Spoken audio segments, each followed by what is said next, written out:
Hello everybody, in this pick a card reading we're going to be asking, what blessing are you creating in the world, or blessings, and how are you yourself a blessing to the world?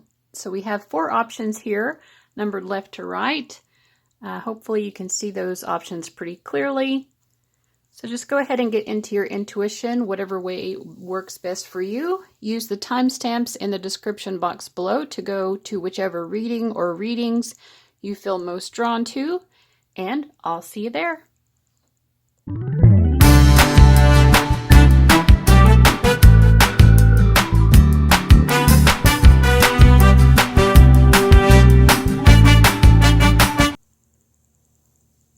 Hello to everybody who chose option number 1, which was represented by this image here. We have a lot of cards to go through, so we're asking, what blessings are you creating in the world, and how are you yourself a blessing? And we're starting off with the 8 of Wands. We have the Hermit. We have the 5 of Cups, the Raccoon, and the Swans. I feel like you're someone who, you come up with your best ideas when you are kind of alone and working through your thoughts and working through your feelings. So you're someone who spends a lot of time in solitude. You're in your heart space a lot. Sometimes it's in a place of sorrow, but I feel like it's processing the sorrow. You're not trying to get stuck in the sorrow. And with the Raccoon, it says problem solver. It's like when you have an emotional discontent of some kind, unhappiness, frustration, whatever it may be, I feel like you look for the solution. Okay, how can I feel better about this? What can I actively do to make this better? And this helps you to create blessings for you in the world in terms of having deeper soul connections with people. I mean, this could be romantic love, but I think it's bigger than that. Because you're such a very thoughtful person who's very connected to your own emotions, it really allows you to understand other people in a very deep way. So being this way creates a blessing for you in that it allows you to have these deep soul bonds with people, much deeper than the average person. Whether you recognize that or not, most people are not able to connect to others on this depth of a level that you are. And then, of course, the blessing that you are in the world is that people get to experience that level of depth of connection with you, which is very touching to them, I feel like it gives other people wings. It makes them see themselves more clearly. It's like you bring out the inner beauty in other people by sort of touching their souls. But it does seem like it requires you to sort of go within here with the Hermit card and maybe process your emotions and your thoughts regarding your connections to other people sort of from a distance. Okay, what else do we have here? Oh yeah, we have Venus in Pisces in the 10th house. Yes, you definitely connect to other people in almost sort of mystical ways because you sort of are able to retreat and contemplate, what's going on? Why am I feeling this way about my life? Why is so-and-so seeming to feel this way? You think a lot about your own feelings, but you also think a lot about other people's feelings. And I feel like you just find the value in the emotional experience. You really dive deep into emotions. And it makes you someone who is can be responsible for your emotions. You're not afraid of them. And there is this depth on this 10th house card. This also almost makes me think of an iceberg. It's like people are very blessed to have you because when you get to know someone, they get to know everything beneath the surface. Like you're very majestic and enchanting even from the surface level. But then when you allow people to go deep with you, which I think is your preference if you really care about someone and you want to get close to them, You're like really deep. And this could even be creating some sort of blessings for you in your career. You could be someone who is able to channel your emotionality in creating some sort of beauty in the world, which creates career stability for you. So that's another blessing. So we have Venus for you. We also have Mars. So see, I would say also you are someone who has a very good balance of your masculine and femininity, masculine and feminine sides. Okay, Mars in Taurus in the 5th house.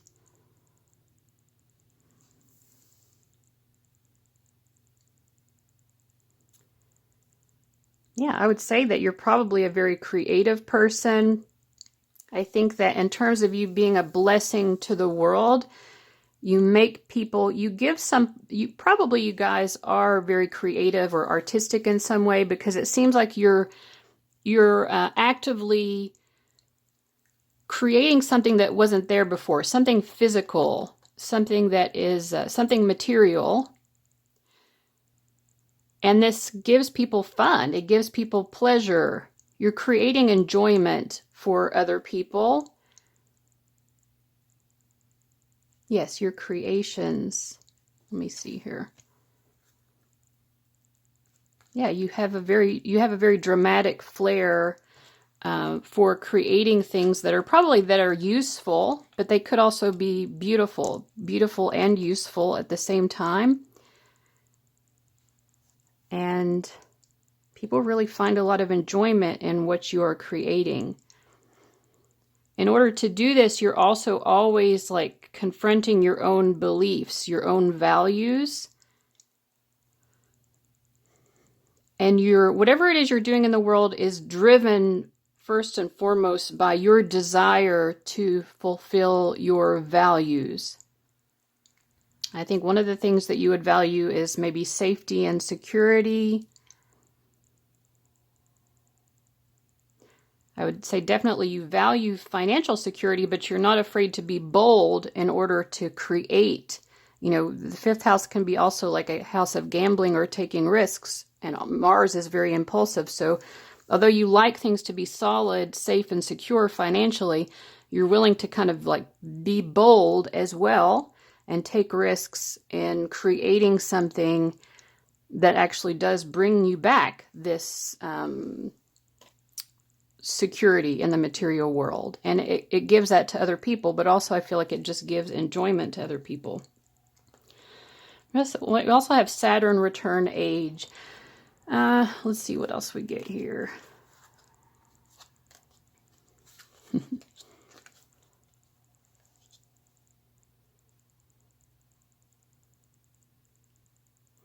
I think that, as you get older, you're someone who really masters things. And it's like once you've mastered a particular ability, you're like, well, let me try something new. Let me put on a different hat. And this is part of what works for you as well, is you're always sort of switching it up. You're like, well, I've already achieved mastery in this area. It's like almost like you want to be challenged. I think you feel tied down when you don't feel challenged. So you're like, put on the yoke, give me a new challenge to pull, because I will succeed. I will slowly and surely, with this Taurus energy, take this to the finish line. So you're creating blessings for yourself through your shrewd resourcefulness and your ability to embark on you're not afraid of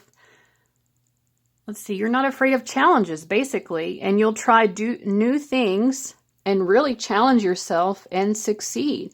So this creates more and more blessings. Saturn is also about karma, and so this is definitely bringing back positive karma for you. With all this green energy here as well, it's sort of like it helps people to feel loved in some way. The fact that you are always taking on new challenges. It could be that you're inspiring other people.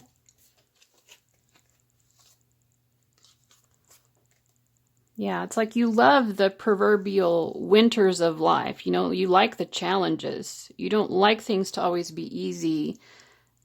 You want something difficult to overcome.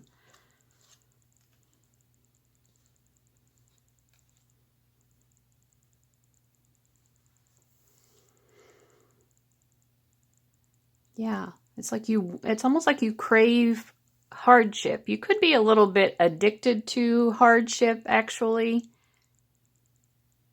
And I think if so, I mean, this doesn't answer the initial question, but I'm getting something here about this could be your way of responding to some sort of abandonment that you have felt in your life.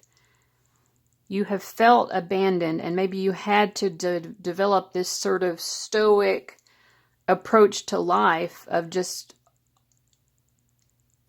not running from the challenges of life, because there was no other way but to face those challenges. And you've sort of seen that there is a karmic reward in not running away from challenges, and so now it's like you embrace it more and more.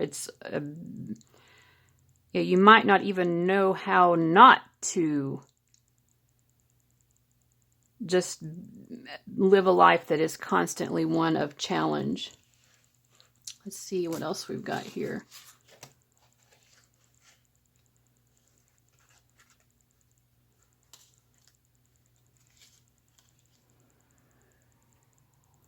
It's like, I feel like the blessing that you're creating for yourself and also for the world, maybe as, maybe you're just showing other people how to do this. You don't allow yourself to get stuck. Or when you find yourself getting stuck, instead of escaping and freeing yourself from challenge, you're like, okay, let me change and evolve. Let me try on a new challenge then. Because you're like, as long as you have something to challenge you, you're always going to be evolving, and then you'll never be stuck. There's always something else to work towards.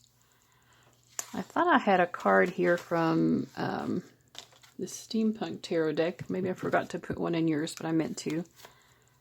Let's see what it says.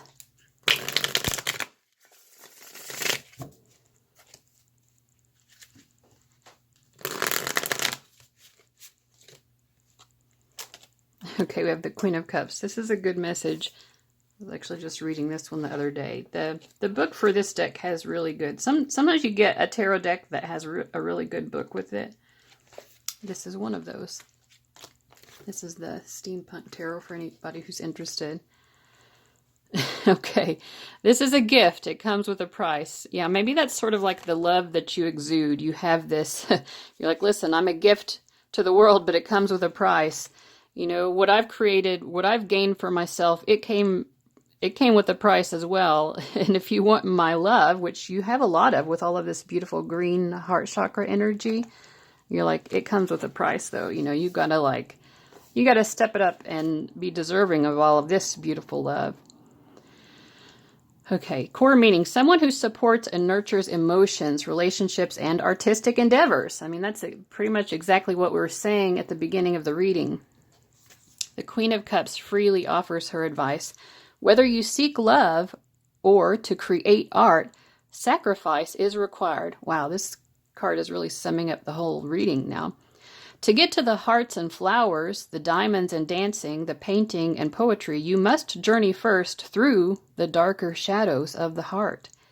Deep ties and transformational art come from within, from your heart, from your soul. You cut yourself and let yourself weaken, empty. You become a vessel that is filled with wonders and mysteries that you never dreamed possible. Whatever you are imagining now, it is a pale reflection of what can be. And she knows of what she speaks. She is well acquainted with the High Priestess and the moon. She's made many journeys through darkness, and not all have been pleasant. The successful journeys allow her to speak the words above.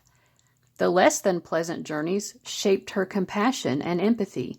They are what allow her to say, sometimes, though, what you find, while more powerful than you expected, may not be pleasant or what you imagined. The love that fills your heart and mind might just engulf your soul and your reason. It might cost you too much. The quest for love, for creation, for art is worthy but risky and terrifying. You are allowed to be afraid for a bit, but then you must square your shoulders and delve in. If you want it, you must go after it. Remember, you can never be sure exactly what you'll find or what it will require of you. While she cannot go with you into the high priestess or moon moments of your life, she can help prepare you better than anyone else, and she will be there with tea and sympathy or champagne and roses when you return. So yeah, I mean, this really summarizes, your own blessings that you're creating for yourself are coming from doing this Queen of Cups, living in this Queen of Cups mode of being, not being afraid of the dark emotions and seeing what can be created of that. And then the blessing that you bring into the world is through, demonstrating the power of that, I think. Let's see, we'll sum up with this fortune cookie. It could be loud if you're on headphones.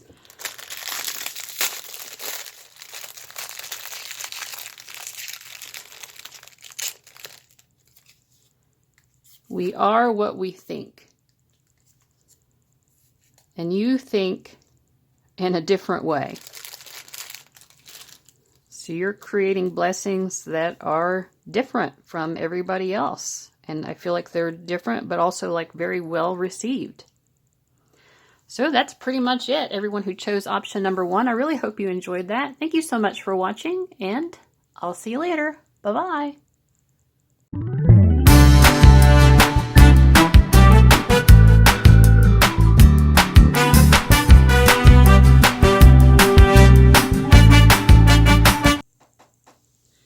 All right, everybody who chose option number 2, I'm excited to see what will be revealed in your reading. Number 1 was really interesting. All right, we have the Justice card, the 6 of Cups, and the 2 of Cups. Oh, we have a snowflake and crow to start off with. Memories, remembering. The 6 of Cups is also about memories in the past. The first thing that I'm getting is that you are a blessing in the world, and you're creating these blessings for your past. I mean, I feel like it could be your family or your community of origin. But it's like you want to bring justice to your people, your tribe. Like I said, with the 6 of Cups, it could be family, it could be the community you grew up in. But you have so much love for these people from your past, and you want to bring some sort of justice to them. And I feel that that's what you're doing, because we're talking about what blessings you're bringing into the world. You see what makes these people so unique and so special. This could even be friendships from the past.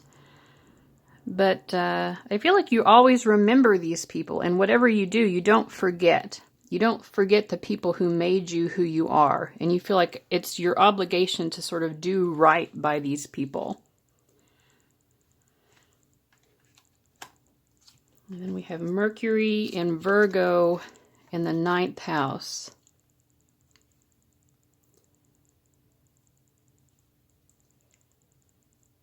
You also create blessings through thinking about, I would say you analyze things from every direction.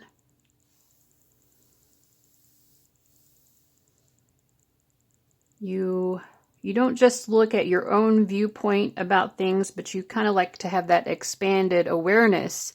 I think you're someone who delves deep with Mercury and the 9th house. You're probably someone who reads or explores concepts or ideas. Could be through watching documentaries, reading, watching interviews, or just people talking about or giving lectures about some sort of expanded thought philosophy or spirituality or just a certain worldview. You're interested in exploring worldviews through communication. I think it's like you take in all of the thought that's out there, and then you kind of you process it, and then you find your own very precise way of putting it into your own words or formulating your own ideas based on kind of the accumulation of what everyone else has said. You sift through every thought that's out there about a particular topic. Like I said, it could be a philosophy, a worldview, cultural ways of being. Virgo has this desire for purity, and I think that for you, what is most pure is to be respectful of the fact that there are many different ideas, that there are many different perspectives in the world. And you love to, I think, maybe have discussions about these sort of big ninth house topics. There's a lot of road traffic. Sorry, guys. You could be also someone who likes to take these concepts and actually make something practical out of them. You don't want to just have the blueprint for some big worldview, but you want to be able to put it into action in a way that tangibly helps people. And I feel like your blessing, the way that you create blessings in the world is you maybe find other people. You are communicating your own thoughts about these things to other people. And with these other people, you're figuring out, okay, what do I need to do? What do you need to do? What do we need to do together in order to build towards this worldview, this way for the world to be? Because you want to create something big. You don't, but you know that you have to put in the work. That's what I'm getting.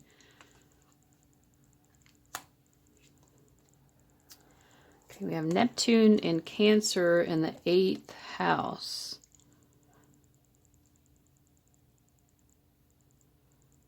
Yeah, be prepared to sacrifice for, I would say, people from the past.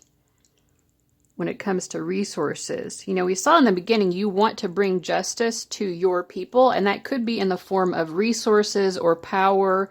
Like, how do you bring power and resources to your home base, your home community, people from your past who you feel need that? Because I feel like there's so much love here. You have this is incredibly compassionate, very watery energy. Like, you're an incredibly empathic person. I think also very intuitive, even without people telling you what they need. Maybe they don't even know what it is they need in order to have the support that they need, but you sort of sense it. Some of you may be sort of trying to empower people, even in a more esoteric way. You could be praying for people or doing spell work to help support people that you care about. You're very self-sacrificing, and I would say very connected to the supernatural. I feel there's a strong connection to the supernatural. You perceive people's deep emotional needs or deep needs as it relates to resources, and you find ways, compassionate ways to fulfill those. Yeah, 10th house, the world. I mean, you care very much about bringing justice to the world, doing what's best for the world. Yeah, and you're just so loyal to your past, to the people from your past. I feel like you want to defend people. There is a courageousness here and a loyalty. You are a blessing to the world because you are this powerful friend. And, this reading is about the blessings that you're creating, but also blessings the way you bless the world. But I think what I'm trying to say is that this is coming back to you. Because you have done this, I think that you have karmically drawn to you people who want to be a powerful, protective shield for you as well. Because they see what a compassionate person you are, and that you are so self-sacrificing, and it brings people to want to do the same for you. So you have forgiveness, understanding, and deception.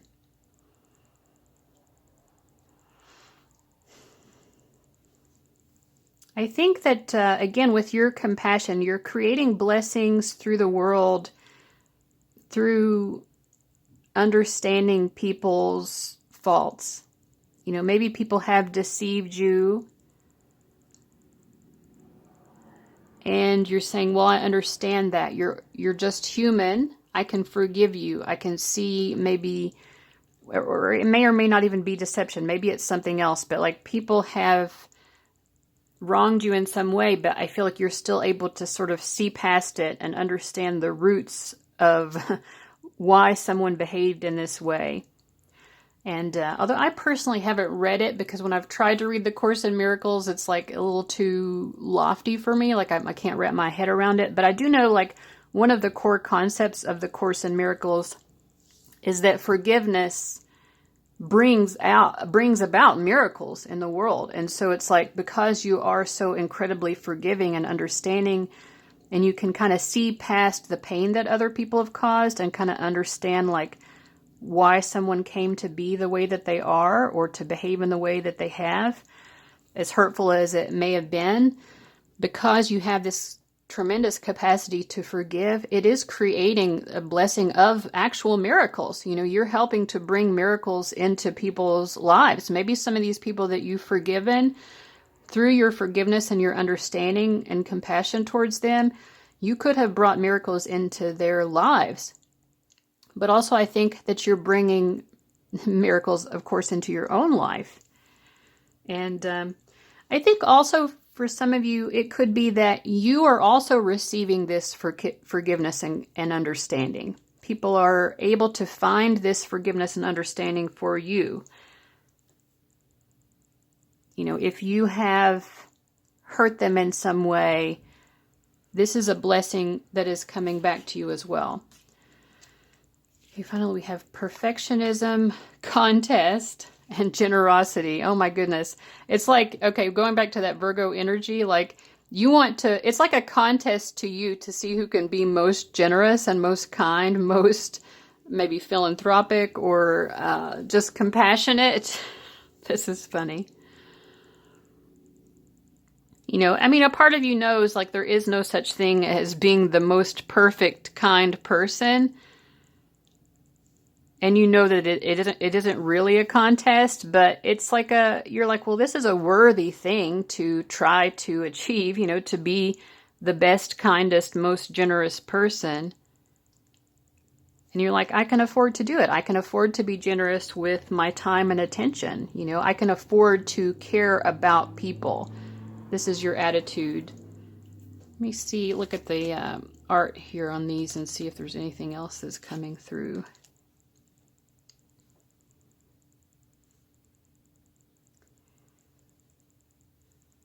Yeah, I would say you're like a very sensitive person. And this is sort of what fuels your generosity. You might like to have a little bit of validation or acknowledgement, you know. I'm not saying that you wouldn't do random acts of kindness that are anonymous, but you kind of like for it to be known at the same time. And I would say that, like, you know, your guides are saying there's nothing wrong with that. I mean, it's very much kindness. And in fact, it does sort of inspire a little bit of a contest from other people, which is great because it makes other people think, oh, okay, I'm seeing number two here really being generous. Okay, maybe I should step it up and be generous like that too, and forgiving and compassionate.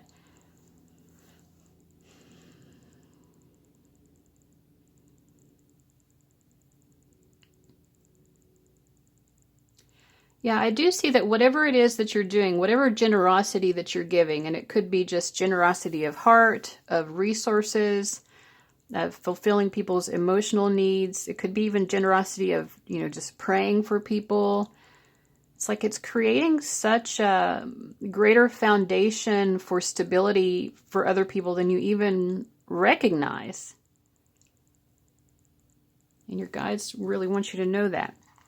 Okay, I meant to pull one of these steampunk tarot cards for each of the decks, and I forgot, or each of the piles.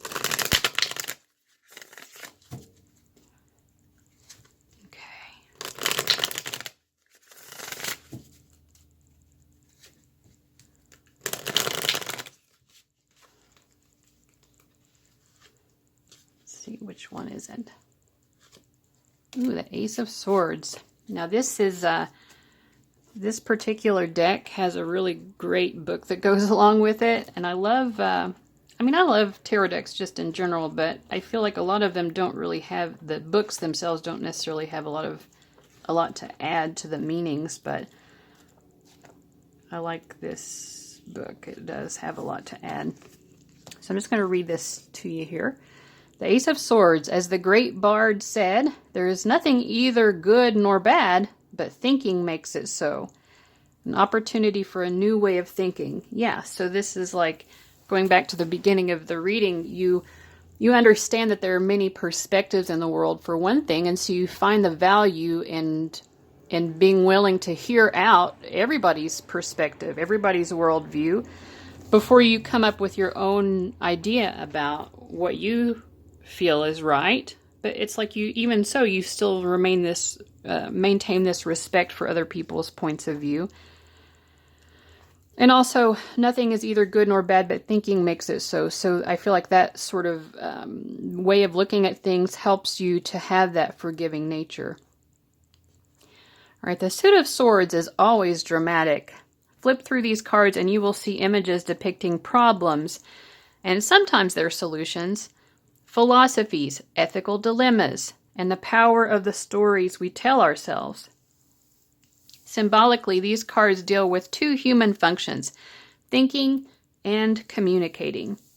The way we think about a situation often determines whether or not we consider it a problem. By establishing an expectation of the way things are supposed to be, we usually create our own problems. Once we create or identify our challenges, we then use reason to solve or to decide how to react to them. In tarot, swords are associated with the element of air. Air, as a symbol, is connected with the word logos, which means, among other things, words, reasons, order, and knowledge. It is not a long leap from the Greek logos to our word logic. Many cultures in the world today value this way of understanding the world. It is associated with science and therefore with truth. If there was really just one truth, wouldn't we all arrive at that same conclusion? Unfortunately, we do not all follow the same pristine and infallible logic to the same inexorable conclusions. Instead, we tell ourselves stories about our reality, which then create or sustain what we call truth. The sword in tarot is the sword of truth, the sword of reason, and the sword of knowledge.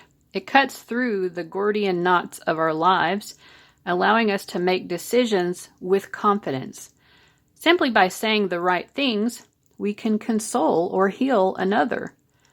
Logic, reason, and words can become weapons in our hands when used to defend our position, tear down another's ideas, or carelessly or perhaps cruelly wound someone.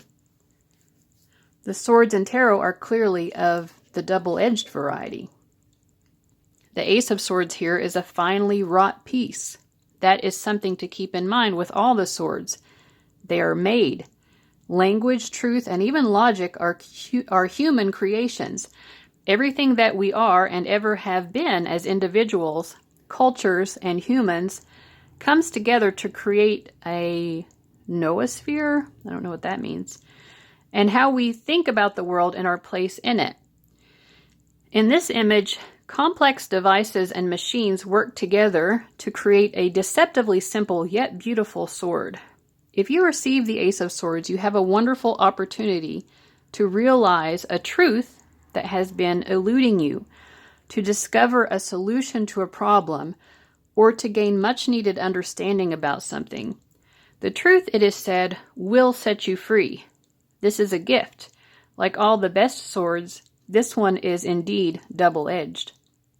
While it is a thing of beauty, it is also powerful, and you must learn to handle it carefully. Like all aces, it represents an opportunity that can disappear as quickly as a thought. So I think a blessing that you're creating is greater understanding through sort of being willing to sift through all of the different perspectives that are out there in the world. You will come to a conclusion or a solution that you've been seeking. All right, let me see here. We'll finish this up with this fortune cookie. If you're using headphones, this could be a little bit loud.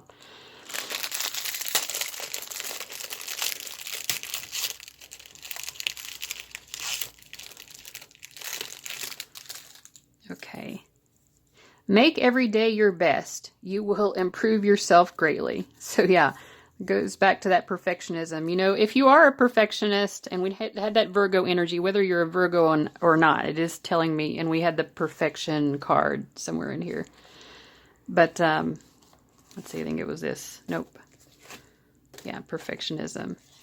I mean, listen, if it fuels you to be your very best, then allow that perfectionism to work for you rather than against you. Make every day your best. You will improve yourself greatly. And for those of you who relate to numerology, these are some numbers I do see, because I like to notice repeating numbers. There's a 22 here, and we did also have the 22 here on the Crow card. 22 in numerology is the Master Builder card. And one of the loudest vehicles that went by earlier was a Lowe's truck, which for those of you who don't live in the U.S., or I don't know, maybe it's also in other places, but Lowe's is like a big hardware store. So you buy things if you want to do construction or something. So again, it's like you are building something of lasting value. Yeah, and also the 10th house is about building a legacy, some sort of legacy. And, allow this perfectionism to work for you in terms of creating whatever this beautiful legacy is. You may or may not be constructing something physical, like a house, but you're making something that is going to last in some way, and that will sort of contribute to the greater good, I feel like. So yeah, with that in mind, there's nothing wrong with this perfectionism. As long as it is fueling you forwards rather than keeping you from acting, let it do its magic. All right, guys, thank you so much for watching. I really hope you appreciated and enjoyed that. I'll see you later. Bye-bye.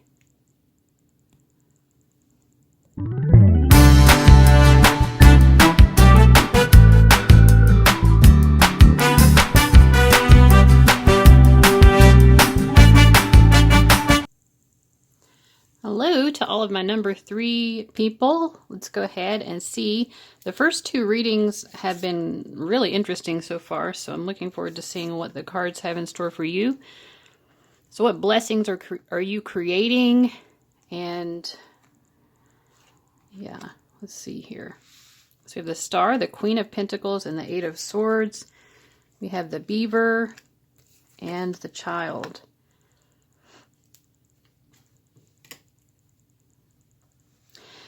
I'm getting the feeling that even from the time that you were a child, for one thing, things worked against you. You had a lot of obstacles. Sometimes you may have even sort of created your own obstacles in a way by being such a big dreamer. You had a very dreamy personality, and maybe it was a little bit harder for you to kind of make all of these big dreams work in the real world. But the blessing that you've created for yourself, or that you are creating, is that there is this sense now with the Queen of Pentacles that as you have grown up, as you have gotten older, you have become much more adept at bringing these loving, beautiful, fantastic visions, this sort of dreamlike quality, bringing it into the world in a way that is practical and useful, and allowing yourself to be financially supported while still maintaining, a connection with your inner child, I feel like. Because you're able to be grounded, and at the same time you're spontaneous, and you can look at things with a new perspective, always be learning something new, willing to approach things in a new way. Let me clarify this Eight of Swords when it comes to blessings. I think that part of, this is what I'm getting. Part of why you've been able to sort of make this leap from maybe just being lost in your dreamer, escapist sort of fantasy world that is beautiful because it keeps you connected to your inner child. But the way that you've been able to make the leap from, that working against you to it working for you in a very grounded, practical way is that you've been able to start, I think, believing in yourself more.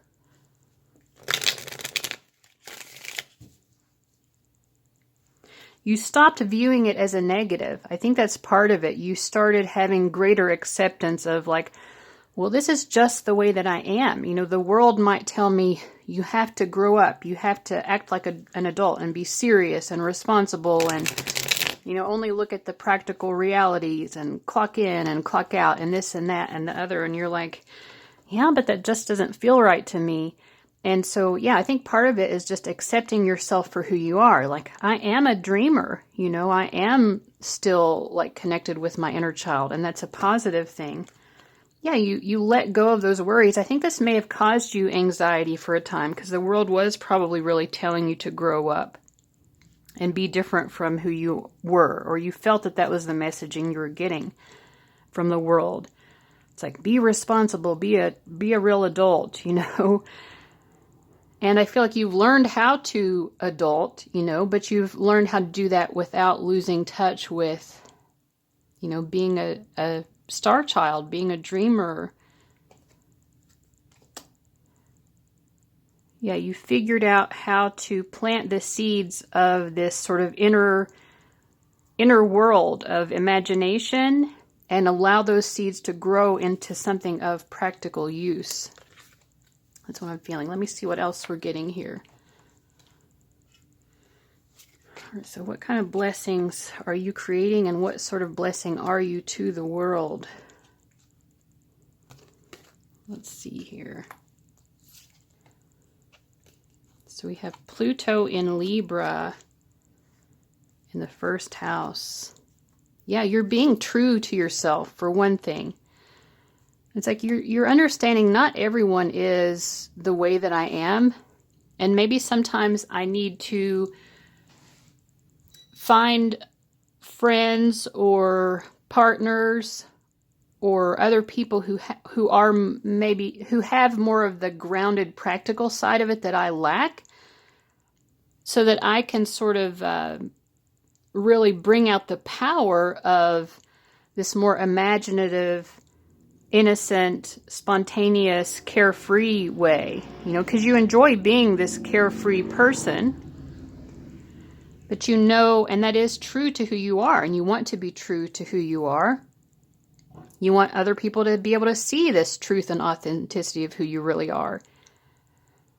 So sometimes you're finding, I think that part of the blessing that you're creating is that you're finding people who complement you. It could be business partners, romantic partners, friends, or family members, but you're allowing other people to complement your strengths, and you're allowing yourself to see this as a strength rather than as a weakness. There is a power in having this sort of approach to life.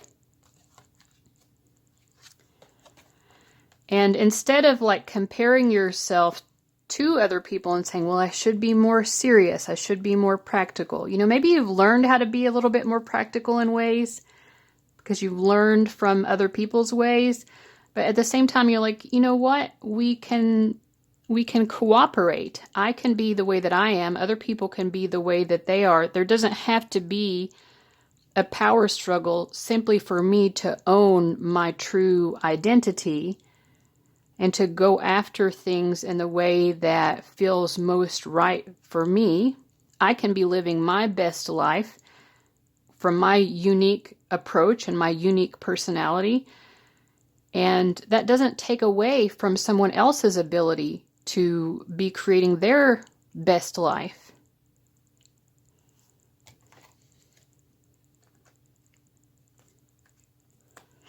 So in this manner of being, you are creating blessings, and you are a blessing to other people, because I think other people also are starting to see or have seen from you like, oh yeah, I feel really respected by pile 3. They respect themselves for who they truly are, and they seem to respect me. We're different in certain ways, and yet there's so much incredible respect. Let's see. We also have Moon and Scorpio in the 12th house. Wow. I feel like one of your blessings as well is that one of the blessings that you are and that you're creating, you see so deeply into people, the way that they react to things, their behaviors, their moods. It's like you see beneath the surface, and I feel like you understand. It's like sometimes you just know people's secrets, or you are able to get people to open up and tell you their secrets. People feel safe with you sharing their secrets. They feel that you will keep their secrets.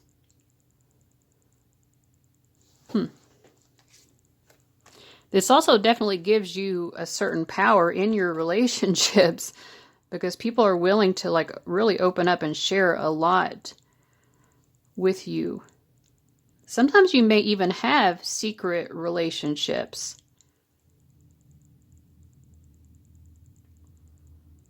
Very powerfully emotional connections to people that other people don't necessarily know about. Okay, so what does this mean? What is this in terms of being a blessing?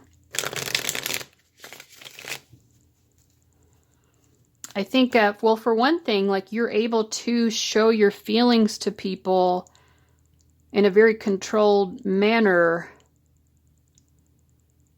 without everyone seeing it. So you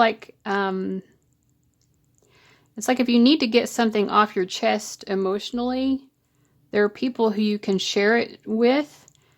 Maybe other people will keep your secrets as well, or something like that. There's, I feel like there's some sort of very strong bonds that you form with people that are almost mystical or esoteric in nature. Yeah. The Ace of Swords upright is just saying that's true. You know that you have very special connections with other people. And this gives you an ability to kind of, it's sort of a freedom. It allows you some sort of freedom. These very sort of mystical, ethereal connections to other people. It allows you freedom. It also brings you success in some way, maybe opportunities.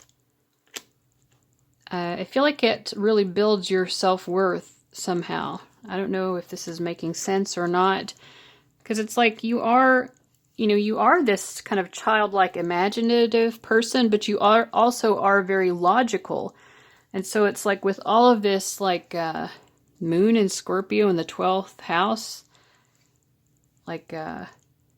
these sort of secretive, hidden ways of emotionally connecting with people, you have enough logic to balance it out to know, this is real. It may not seem, some of you might experience telepathy, for example, or people visit you in your dreams or something. There's some sort of strange sort of supernatural connection. Maybe some of you even have a very strong connection to the spirit world.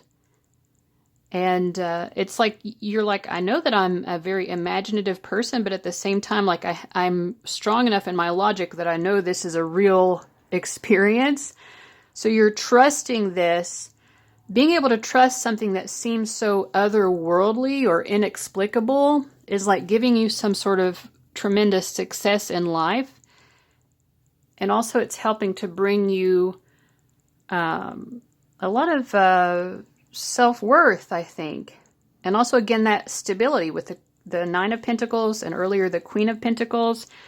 It's giving you like a financial stability.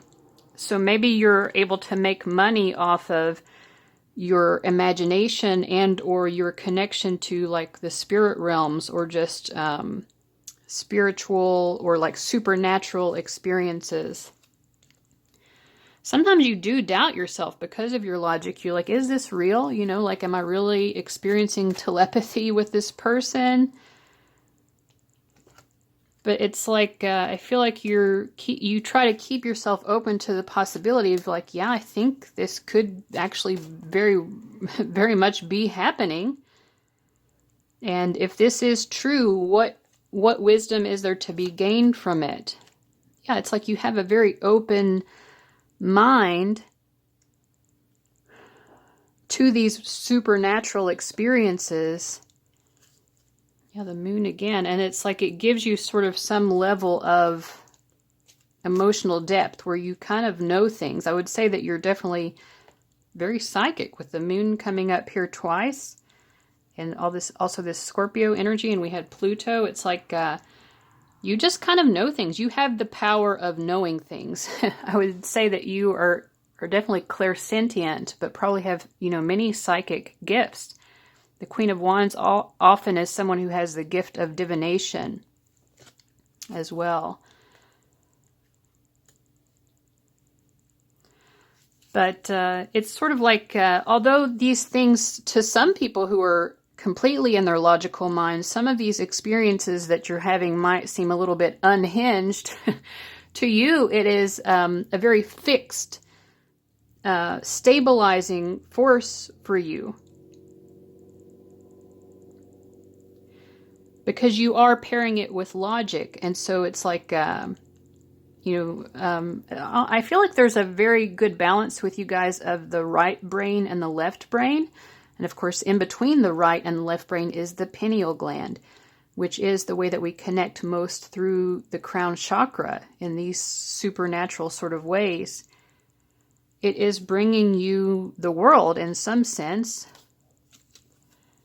It's bringing you stability, for one thing, because I feel with the Two of Pentacles and some of the other things we've seen before, like you've lacked a lot of stability throughout your life. But in allowing yourself to open up more to these supernatural talents and supernatural experiences and trusting that and saying, well, maybe it's not true, but maybe it is, allowing it to be a little bit of both, a little bit of faith, but a little bit of, well, let's not jump to conclusions. So let's see if there's more evidence here to support it. Like by having that approach, it keeps you very stabilized and grounded. I would say sometimes you don't necessarily like these spiritual gifts that you have, though. But it is a blessing, and it does really allow you to connect to people in some very special ways. All right, we have some other cards here, so let's see what else. I'm going to put these back in their deck. Okay, we have South Node, Life's Debts. We have Sunrise, Dark Woman, and Chair Filled. I would say the South Node also has to do with just past lives in general. And a lot of times it's skills or talents that you have developed throughout multiple past lifetimes.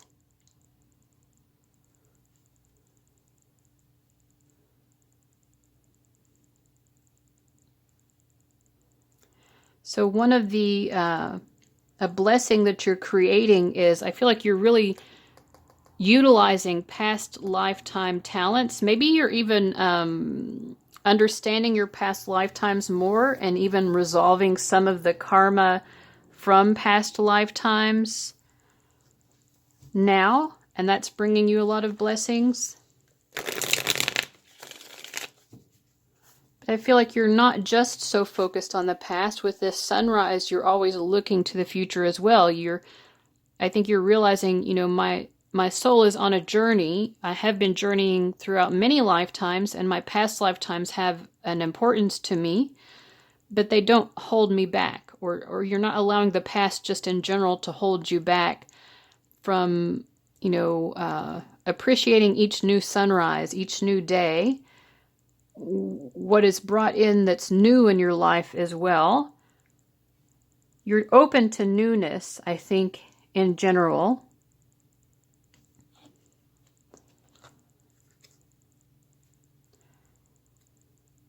And I feel that this is, the blessing of this is it's allowing you to understand that it's not, you know, you might have some frustrating, even sort of wounding or traumatic situations with people who are bringing quote unquote darkness into your life.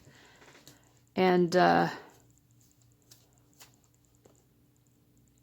think you're able to see kind of like the larger purpose of that. That, you know, this is something, perhaps some sort of karmic contract that my soul has chosen, and so I don't need to get too upset about it. I just need to kind of like learn the lesson and, you know, not allow someone, there could be someone I feel that who's trying to usurp your power. It could be someone throughout many lifetimes who has sort of tried to do this in some way, who's been a challenge to you throughout many lifetimes. So one of the blessings I think that's happening for you is that you've, maybe in this particular lifetime, you've found a new way of approaching this person so that they're not such a wound to you. That's not to say that they haven't been to some degree, but it's like, I feel like this person in this particular lifetime is not able to get the upper hand over you as they have been in the past. And the blessing of that will be, again, just greater stability. All right, there's kind of a lot coming up in your all's reading. Okay, we have recognition, vibrations, and conclusion. Yeah, you're recognizing some things you're experiencing are related to past lifetimes. And because you're able to recognize that so well, probably because you're so in touch with your supernatural powers, your psychic powers, you can sort of sense and know things. You're able to draw these karmic contracts to a conclusion. You found the key. You found the karmic key to sort of tying up the loose ends of some sort of ongoing multiple lifetime drama where you had some sort of contract with this person that they would try to usurp you over and over and over. Both of you needed to learn some sort of spiritual lesson here. It seems like you have found the key to it from your end, and they may have from their end as well, or maybe on their end it was just to be this continual challenge until you figured it out. But yeah, this in and of itself, to bring this karmic contract to a close is a blessing. I feel it will also bring greater blessings. Maybe you found a way to communicate something to this person by allowing yourself to be kind of freely in touch with your intuition and allowing yourself to be sort of unfiltered and not trying to control the situation too much. You had some sort of clarity in terms of the timing of certain communications. Oh, this talks about timing, and so does this. If you're in the creative flow, you feel everything flowing together in divine order. Yeah, this is very interesting.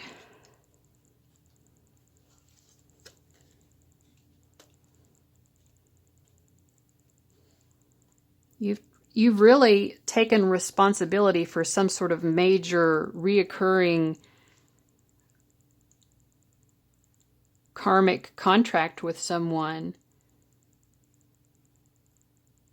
And this is wonderful. I feel like it's bringing flourishing and healing to both of your lives. I think it's allowing both of you to kind of see the higher perspective here. So that's great. Okay, for the last thing here, I'm going to get a card from this Steampunk Tarot deck. This is for final message. What do your guides most want you to know?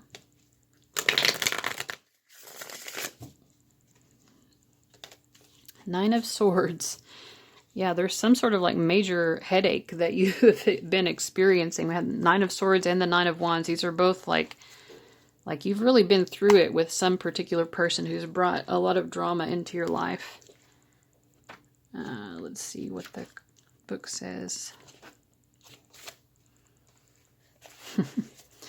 The long, dark tea time of the soul isn't nearly as romantic as one imagines. Core meaning, the power of worry and regret. Who hasn't experienced the unkindness, even the downright cruelty of others? While that experience is bad enough, no one can torture you with quite the same precision as you can torture yourself. Hidden below the surface, in your subconscious, all your worries, despair, and guilt churn during the day. Then, in the quiet stillness of the night, they shake you awake. Emerging from the dark ocean of your fears, they take wing and become conscious thoughts.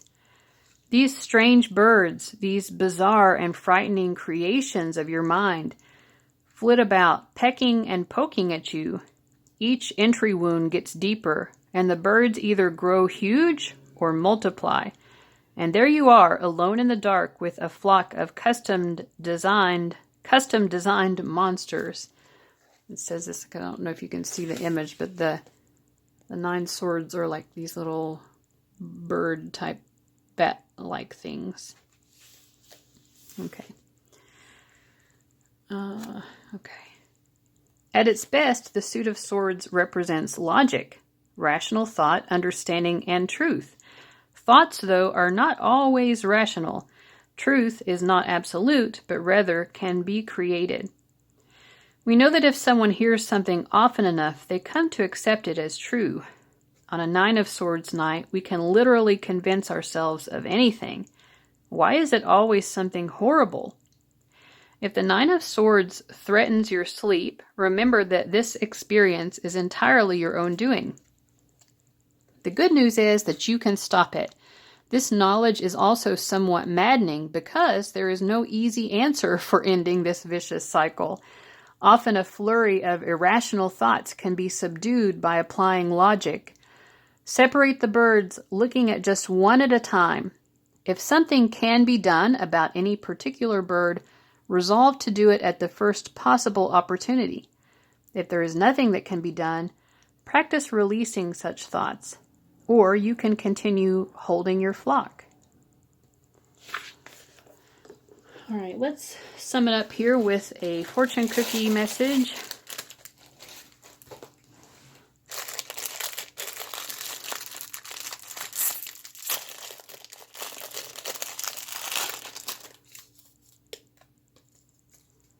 Okay, never does nature say one thing and wisdom another.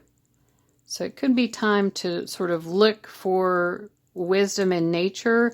The number 55 on the back here. So maybe particularly the sort of changes that you see in nature, the way that the cycle of change is always at work in the world.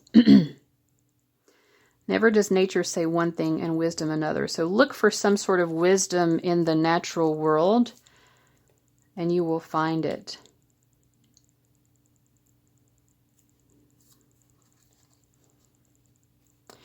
And also, as a final thing, I keep this emaciated dog makes me think of this Beatles song that I recently came across. It's something like, there is never any danger of leaving a dog in a hot car.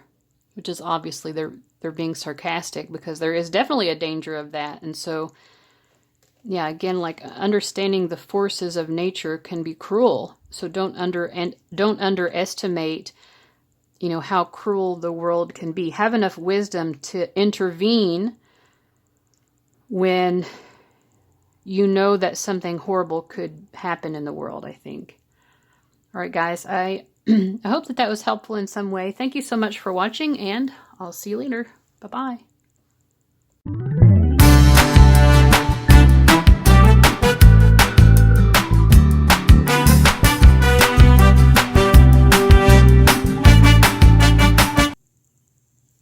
All right, welcome to everyone who chose number 4.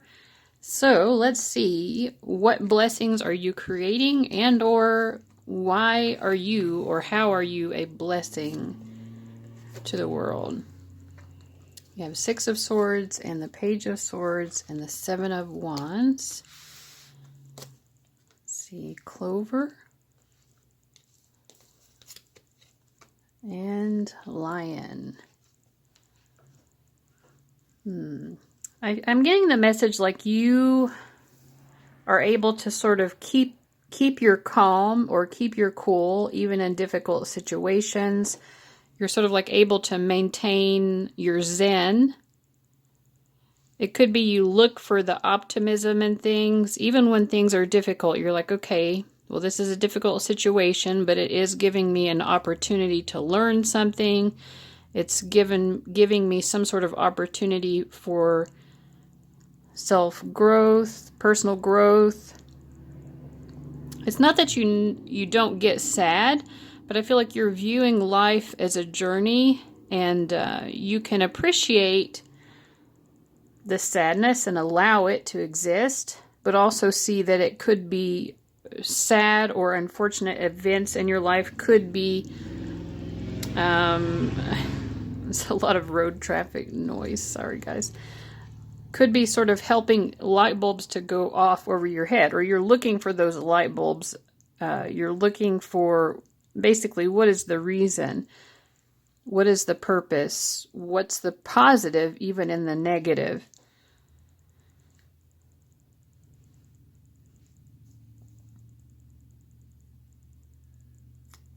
I think you're also proud of your ability to do this. Maybe this is something that you've learned to do along the way. You've recognized that approaching life in this way does tend to bring you good fortune and aka blessings. So let's see what else we have here. We have Saturn and Gemini in the 2nd house. Yes, there are limits in life, but those limitations or those obstacles bring you information or insights about, it's sort of like it helps you to refine your values or your beliefs. Yeah, so you're always learning things. Let's see here. You're always learning even through life's difficulties, the challenges of life.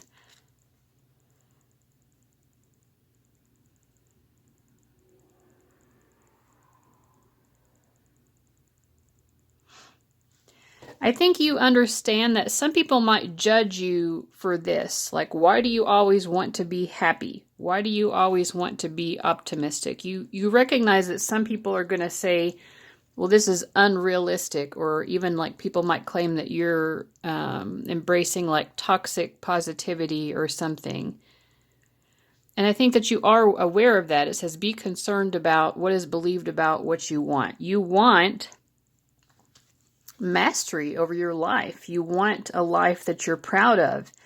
You want to have rulership over your life. You don't want life to be ruling you, though. And I think you're aware that some people might criticize you for trying to find the happy coincidence even in the unexpected or unwanted circumstances in life, because life is always going to have those unwanted circumstances. That's just part of life. You know that some people are critical of you for having this more optimistic approach, but you still are maintaining your own course. You know, you're not letting someone else's idea of you should be more pessimistic. You're not letting that deter you, because you've kind of understood that this gives you your majesty. You have enough authority over your own life to know this actually works really well for me, so I'm going to keep doing it. Okay, and we have Sun in Aries in the 11th house. And I think that you are a blessing because your ability to have this bright, sunshiny, look at all this yellow color that's coming through here, you know, to sort of shine your light in this more optimistic way. You know that even though there will be detractors, you know, you're very aware that some people will criticize you for that, but you're like, I have to step up and be a leader, you know, and because I have that leadership capacity, I'm going to step up and be this optimistic person anyway, because that demonstrates to other people that they also have their own willpower, that they can go after what they want in life, and that it isn't just for that individual person, but going after what you want in life optimistically benefits other people. And I feel like this is your approach as well. Yes, you're doing it for yourself, and you may even really like the glory of it with the lion and the sun here. You know, you're doing it for your own purposes, but in the 11th house, you're also doing it for humanity's sake, for the future. You're fulfilling your own hopes and wishes, but you're understanding that you doing that benefits the collective. The highest good for you is the highest good for all. The highest good for all is the highest good for you. You know, when we're all living our happiest possible life, then we're bringing greater joy into the world. So I feel like you recognize the importance of being optimistic and being positive and radiating that. Approaching life with positivity allows you to charge ahead in life and really accomplish something that is for the good of all. We also have solar eclipse, revolution. So, I mean, absolutely, like there's so much solar energy because the lion relates to the sign of Leo, which is ruled by the sun. Then we have the sun itself, all this yellow energy, and then solar eclipse. It's like, you know that being able to shine has a certain power. It's not that you're denying your dark side, but you're finding the way to power through that. You know, even in a solar eclipse, there's like a ring of light often that can be seen around the eclipse. So that's how you are. And it's like, yeah, you're just looking for ways to shine positivity and faith and benevolence and hopefulness, I feel. You know, I feel like you are, you know, especially with the 11th house, you understand the importance of the role that you play in the world. The sun, of course, is the center of the solar system. You probably embody the life of someone who understands you play a pivotal role in the world in some way. And you want life to be a fun, bright, positive, enjoyable place for everyone.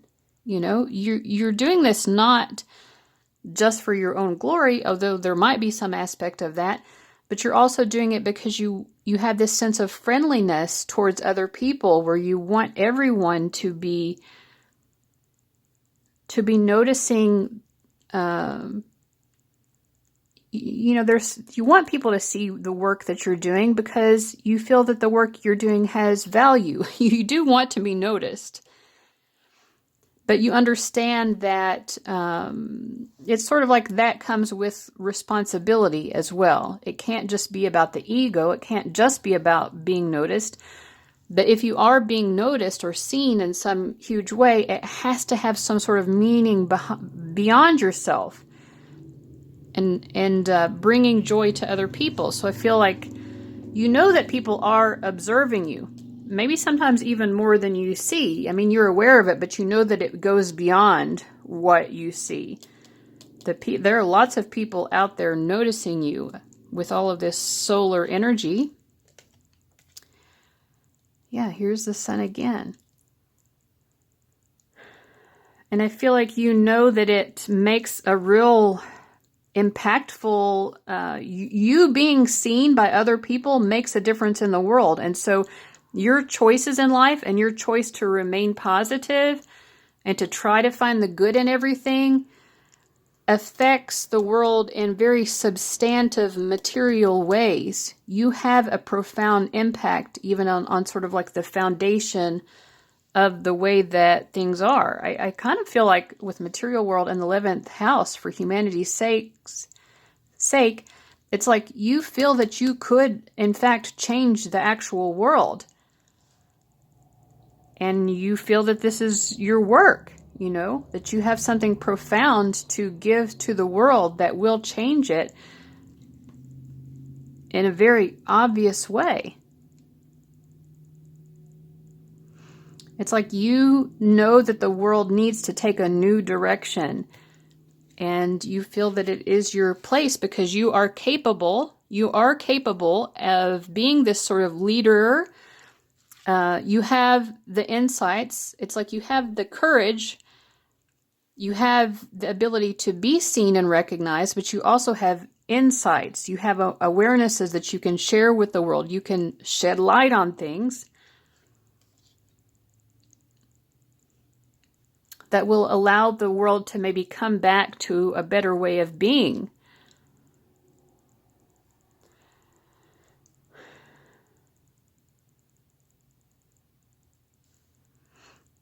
I think that you do with this recharge card as well. It kind of reminds me of the way that lions are. Lions, they'll go out and they'll hunt for their food, but once they've done that, they'll take long periods of rest and really enjoy life as well. I think that maybe this is your approach to life and this is your blessing, and perhaps you're showing other people how to have this work-life balance as well, and that, we don't have to take away all of the leisure and enjoyment of life simply to do big, great, substantial things in the world. You're shining and you're not afraid to shine, but doing that is showing other people how to shine as well. All right, so your reading went much quicker than some of the other ones, but I hope this was valuable. I have a little bit left though, so don't run away just yet. Let's get you a final message from the Steampunk Tarot. So for pile 3, what blessings are they creating? And or why are they a blessing? Okay, we have the 10 of Wands. And I'm just going to read straight from the book for this. Whoops, I pulled out the wrong book. This is such a great deck here, the Steampunk Tarot. And it has such a wonderful book that goes with it. If I can find the 10 of Wands. Okay, let's see what your final message here is. What is more burdensome, the past that is known or the future that is unknown? Carrying a large burden or many burdens. Yeah, it reminds me of like with great power comes great responsibility. I feel like you're that type of person. Your life has imbued you with power. Like the sun, there's a lot that's sort of revolving around you. A lot of people are really looking towards you, some of them with critical eyes, and some of them because they think that you know the way and that you can lead them in the right direction in life. And there is a great amount of responsibility that comes along with that. Okay, Wands, the suit representing our will, and consequently our intent, choices, and actions, culminate in this poignant scene of experience gained and determination discovered. She walks down the street carrying her bundle of wands, each one representing the repercussions of choices she made or actions she took. The cards littering the path behind her are face up, representing her conscious knowledge of her own past and how it has created her present situation. Both realizations weigh heavy on her, but being a creature of wands, she does not despair. On the contrary, she discovers her own inner determination, strength, and power. Shouldering what she created, her responsibilities, she uses her experience to light her way forward, bravely stepping into the next as yet unrevealed card and into the unknown. When this card turns up, it quite simply describes a burdensome time. But do not be distracted, for there is nothing simple about it, and there is much for you to learn now. Although this is not the most pleasant of experiences, you should not be surprised by anything, as it is of your own design. An honest look at your own actions will show you exactly how you came to this place. The Ten of Wands invites you to use that knowledge to light your way as you move ahead in your life, and to tap into the strength you've developed along the way. You may not be thrilled with the present, but you can make good use of it to ensure that your future is more to your liking. So yeah, it kind of really sums up about what we were seeing in the beginning. You're learning from everything that you experience in life, learning, okay, this is a difficulty, but maybe somehow I brought this difficulty into being. So how do I adjust my sails so I can continue to have a bright future, the brightest possible future? All right, I said that was the end of the reading, but we have one more thing. I'm going to open a fortune cookie for you.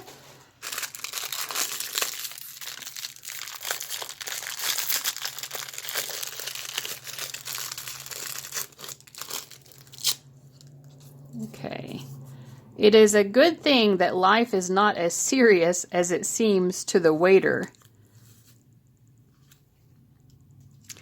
Here, I think like waiter means sort of like someone who's waiting around on life to get good.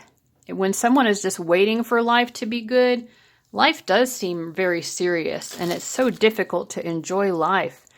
I think that the blessing for you is that you're not waiting for life to be good.